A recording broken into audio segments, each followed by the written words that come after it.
विद्यार्थी मित्रांनो, आपल्याला चॅप्टर नंबर 1 ग्रॅव्हिटेशन हा भाग अभ्यासायचा आहे.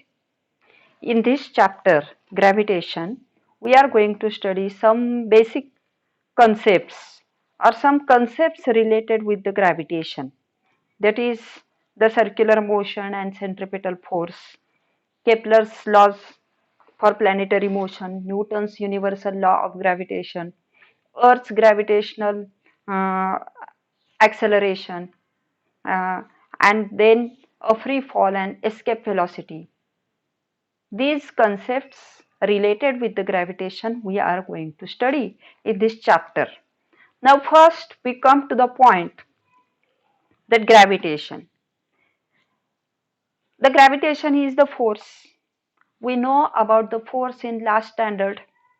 The force is a physical quantity that changes the state of rest, state of motion, and direction of motion of the object. This quantity is the force. Now you have some questions in your book. Can you recall? The first question, what are the effects of the force acting on an object? The effects of the force are such that it can gives the motion to the object in rest position. For example, if we push a ball, it rolls. The effect is that the force gives or a force puts the body in motion from its rest position. The force can change the state of motion or can change the velocity of the moving object. It can stop the third point is that the effect of the force, it can stop the moving object. The fourth, it can change the direction of motion. The next point, what types of forces are you familiar with? आपल्याला बलाचे कोणते प्रकार माहित आहेत? There are so many types of forces. We know the nuclear force, gravitational force, electromagnetic force, magnetic force, force of friction. These are some examples of the force. Now, the third question is that what do you know about the gravitational force? Until today, we know the gravitational force is a force which acts by the earth on every object. Earth attracts every object towards itself. We call this force as a gravitational force. But this concept is not such limited. This phenomenon of the gravitational force is universal force. This is discovered by scientist Newton, and this concept is related for all the objects in the universe. And he told that every object in the universe attracts every other object with a force. This force is called a gravitational force. Now we can call the definition for gravitational force or gravitation such that every object in the universe attracts every other object with a force. This force is called a gravitational force or gravitation. Or we can say that a universal force which acts any two objects in the universe is called a gravitational force. Now, when the scientist Newton discovered this gravitation, he, by seeing the falling apple towards the earth, and thought how the apple falls towards the earth. Also, it falls in vertical downward direction. Then, what is the reason? And for that, we will study some points. Now, in this chapter, Earth attracts the apple, it falls in perpendicular direction because Earth attracts every object towards its center. Earth attracts every object towards its center. Suppose this is Earth. Now, according to or by the thought of Newton, or we can thought that suppose this is a now this a fruit, it falls towards the ground because this earth attracts every object towards its center, and therefore the fruits falls in perpendicular direction to the center. This falls perpendicular direction to the center, and therefore every object falls on the ground in vertical downward direction. या प्रकरणामध्ये आपल्याला गुरुत्वाकर्षणाचा अभ्यास करायचा आहे. गुरुत्वाकर्षण हे एक बल आहे. आता बल म्हणजे काय, बलांचे प्रकार काय आहेत, हा भाग आपण यापूर्वी अभ्यासलेला आहे. याच्यामध्ये गुरुत्वाकर्षण बल म्हणजे काय हा भाग अभ्यासायचा आहे. आजपर्यंत आपण म्हणत होतो की पृथ्वी सर्व वस्तूंना तिच्या केंद्राकडे आकर्षित करते, ज्या बलानं आकर्षित करते ते बल म्हणजे गुरुत्वाकर्षण बल. पण पृथ्वीपुरतं हे मर्यादित नाही. न्यूटननं ही संकल्पना देत असताना विश्वातल्या सर्व वस्तूंसाठी हे बल आहे असं सांगितलेलं आहे. सर्व वस्तूंच्या मध्ये जे आकर्षण बल आहे ते म्हणजे गुरुत्वाकर्षण बल. म्हणजे इथं हे गुरुत्वाकर्षण बल किंवा गुरुत्वाकर्षण याची व्याख्या सांगायची झाली तर विश्वातल्या कोणत्याही दोन वस्तू एकमेकींना स्वतःकडे ज्या बलाने आकर्षित करतात ते बल म्हणजे गुरुत्वाकर्षण बल.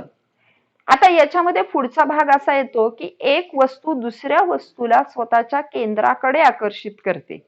आणि मग त्याचं एक उदाहरण इथं पृथ्वी आणि झाडावरचं फळ विचारात घेतलं तर पृथ्वी ह्या फळाला किंवा हे सफरचंद असं आपण विचारात घेतलं तर या सफरचंदाला स्वतःच्या केंद्राकडे आकर्षित करते आणि त्यामुळं ह्या फळाची जमिनीवर पडण्याची दिशा ही अधोगामी लंब दिशा आहे. अधोगामी लंब दिशा आहे. मग आता पुढचा भाग असा येतो की ही पृथ्वी या फळाला आकर्षित करते, स्वतःच्या केंद्राकडे आकर्षित करते. तसंच ह्या फळापासून खूप लांब असणारा पृथ्वीचा उपग्रह चंद्र याला आकर्षित करत नाही का, तर याला सुद्धा आकर्षित करते आणि चंद्राला सुद्धा पृथ्वी स्वतःच्या केंद्राकडे आकर्षित करते. पण चंद्र पृथ्वीवर पडत नाही. याचं कारण काय, तर हा भाग आपण पुढे अभ्यासायचा आहे. त्याच्यामध्येच आपल्याला न्यूटनचा गुरुत्वाकर्षणाचा नियम किंवा Newton's universal law of gravitation यामध्ये हा भाग आपल्याला समजेल. तो भाग तिथं आपल्या लक्षात येईल की पृथ्वी चंद्राला आकर्षित करते किंवा आताच मी तुम्हाला सांगितलं गुरुत्वाकर्षण बल म्हणजे विश्वातील कोणत्याही दोन वस्तू एकमेकींना आकर्षित करतात. तसं चंद्र सुद्धा पृथ्वीला आकर्षित करतो, हे सफरचंद सुद्धा पृथ्वीला आकर्षित करतं. पण म्हणून पृथ्वी या दोन वस्तूंकडे जाताना दिसत नाही. मग काय होतं तर आपल्याला दिसणारा परिणाम असा आहे की फळ पृथ्वीवर पडतं, जमिनीवर पडतं आणि चंद्र मात्र पृथ्वीभोवती वर्तुळाकार कक्षेत फिरत राहतो. आता याचं कारण काय, याच्यासाठी आपण दुसरा एक पुढची कन्सेप्ट अभ्यासायची ती म्हणजे सेंट्रिपेटल फोर्स. त्याच्यामध्ये आपण काय अभ्यासायचंय, centripetal force. Now what is mean by centripetal force?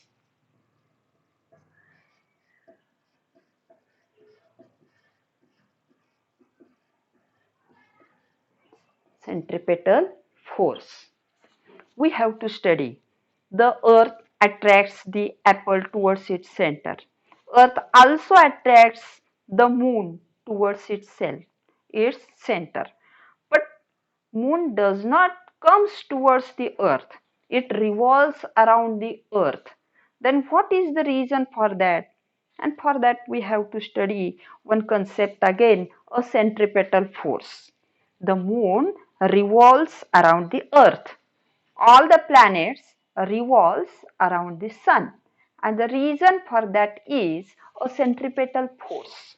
Now we will study what is meant by centripetal force, and for that there is one figure in your book.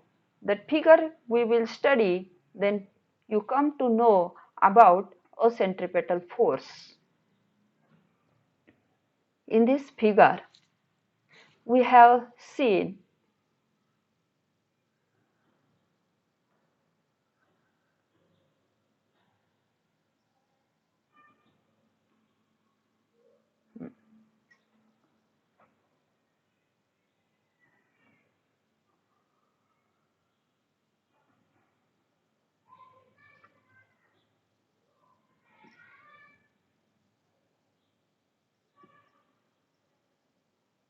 या फिगरमध्ये, या आकृतीमध्ये आपल्याला असं एक दिसतं की हा मनुष्य, त्या मनुष्यानं हातात एक दोरी धरलेली आहे. दोरीच्या एका टोकाला दगड बांधलेला आहे. दोरीच्या एका टोकाला दगड बांधलेला आहे आणि तो दगड तो फिरवत आहे. आणि फिरवत आहे म्हणजे काय करतोय, तर त्या दगडावरती तो बल प्रयुक्त करतो. आपण समजा दोरीच्या एका टोकाला दगड बांधला, दुसरं टोक हातात धरलं आणि आपण ती दोरी गोल गोल फिरवत असू, तर काय होणार आहे, तर त्या दगडावरती दोरीच्या दिशेत आपण एक बल लावणार आहे. ते बल म्हणजे काय, तर आपण त्या दगडाला आपल्या हाताकडे ओढून धरतो. ओढून धरतो म्हणजे काय, तर आपण केंद्राच्या दिशेत तो दगड गोलाकार फिरतो. तो दगड गोलाकार फिरतो आणि त्याच्यावर लावलेलं बल मात्र केंद्राच्या दिशेत आहे. त्याच्यावर लावलेलं बल मात्र केंद्राच्या दिशेत आहे. समजा आपण तो दगड, आपण बल कमी, हात सैल सोडला, बल सोडून दिलं, बल तिथं संपुष्टात आलं, तर काय होईल, तर हा दगड ज्या ठिकाणी आहे त्या ठिकाणाहून तिच्या स्थानापासून वर्तुळावर असणाऱ्या स्पर्शिकेच्या दिशेत तो दगड उडून जाईल. असा या पद्धतीने समजा आपण इथं दगड आला आणि आपण त्याच्यावर दिलेलं, त्याच्यावर प्रयुक्त केलेलं बल आपण नाहीसे केलं, म्हणजेच काय, आपण आपला हात सैल सोडला, तर काय होईल, तर इथून हा दगड या दिशेत उडून जाईल. इथून हा दगड या दिशेत उडून जाईल. ही दिशा म्हणजे काय, तर दगडाच्या गतीची दिशा आहे. दगडाच्या गतीची दिशा आहे. तो वर्तुळाकार मार्गावरती ज्या दिशेत असेल त्या दिशेतून त्या वर्तुळाच्या स्पर्शिकेच्या दिशेत निघून जातो, किंवा त्या स्पर्शिकेच्या दिशेत त्या दगडाच्या गतीची दिशा आहे. पण जोपर्यंत आपण आता बल लावत राहू तोपर्यंत हा दगड मात्र या पद्धतीनं वर्तुळाकार मार्गामध्ये फिरत राहतो. या पद्धतीनं वर्तुळाकार मार्गामध्ये फिरत राहतं आणि हे लावलेलं बल म्हणजेच सेंट्रिपेटल फोर्स किंवा याला केंद्रकीय बल असं म्हणतात. आता पुन्हा एकदा संकल्पना नीट लक्षात घ्या. Suppose we have tied a stone to one end of the string, and if we hold the another end of the string in our hand, and if we revolve it, if we pull, we are pulling the stone towards us. If we pull the stone towards us, then what will happen?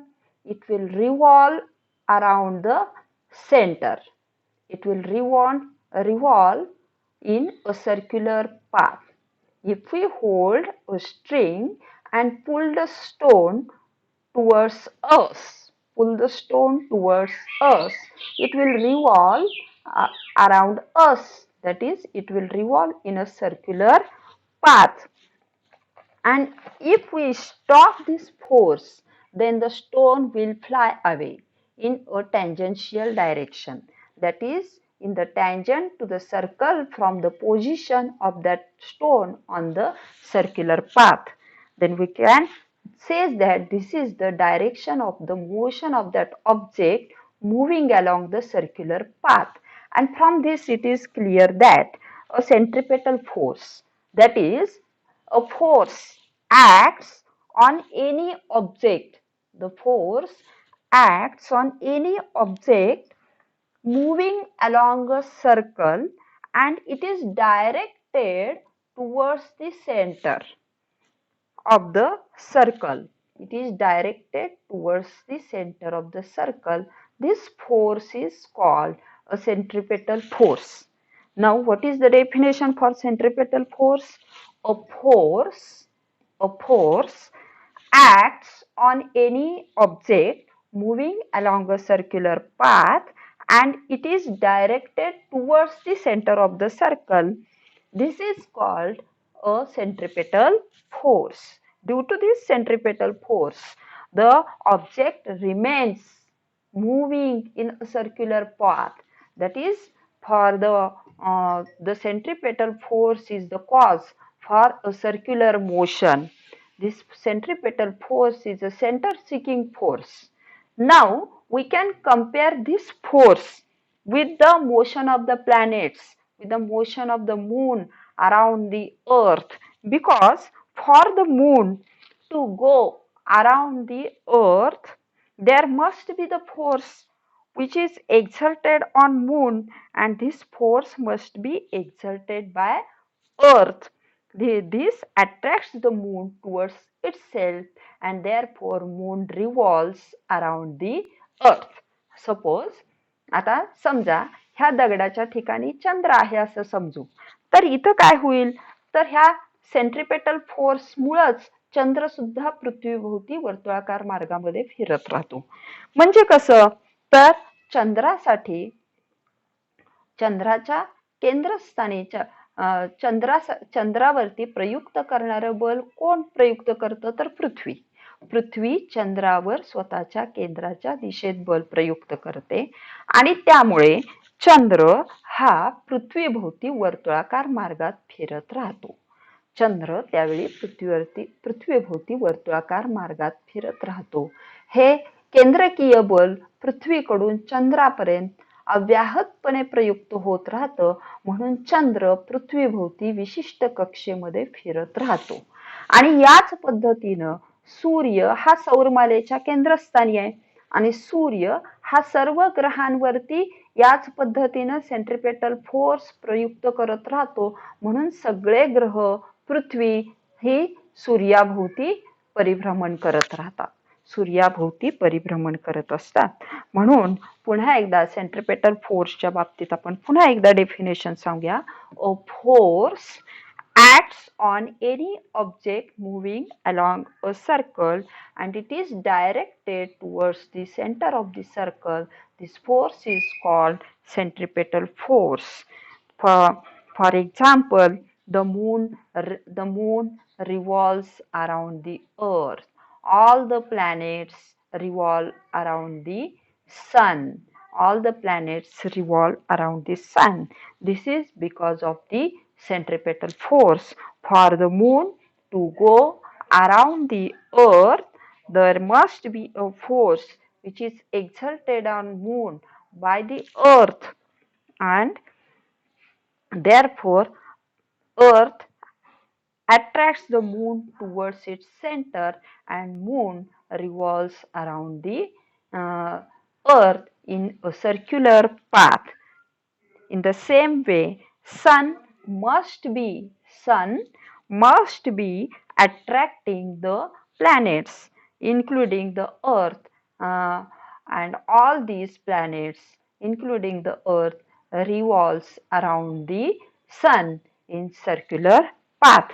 This is about a centripetal force and circular motion. Circular motion of any object is due to centripetal force.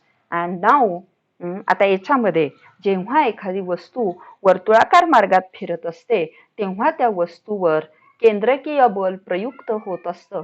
केंद्राच्या दिशेत, त्या ज्या वर्तुळाकार मार्गात फिरत असते त्या वर्तुळाच्या केंद्राच्या दिशेत केंद्रकीय बल प्रयुक्त होत असतं, आणि म्हणून ती वस्तू वर्तुळाकार मार्गामध्ये फिरत असते. इथं हेच तत्व पृथ्वीभोवती चंद्राची गती याच्यासाठी लागू पडतं, कारण चंद्रावरती पृथ्वी स्वतःच्या केंद्राच्या दिशेत बल प्रयुक्त करते आणि त्यामुळं चंद्र पृथ्वीभोवती वर्तुळाकार मार्गात फिरत राहतो. याच पद्धतीनं सूर्य हा सौरमालेच्या केंद्रस्थानी आहे.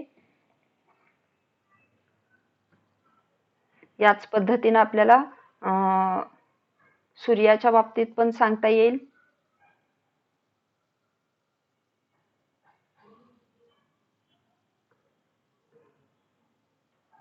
इथं आपण वर्तुळाकार गती आणि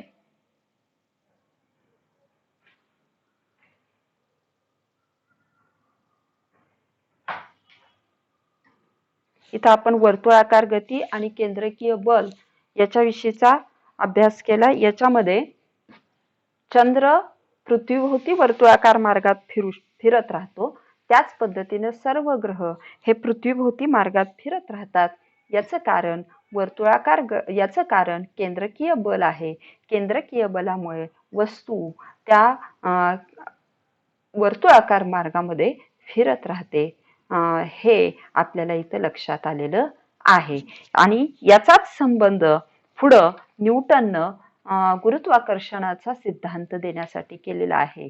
आणि तिथं आपण पुन्हा हे सेंट्रिपेटल फोर्स किंवा केंद्रकीय बल दोन ग्रहांच्या मध्ये किंवा विश्वातल्या दोन वस्तूंच्या मध्ये कसं कार्य करत असतं आणि त्याविषयी न्यूटनचा गुरुत्वाकर्षणाचा नियम कसा आहे, हा भाग आपण पुढे अभ्यासणार आहोत. इथं मी थांबते.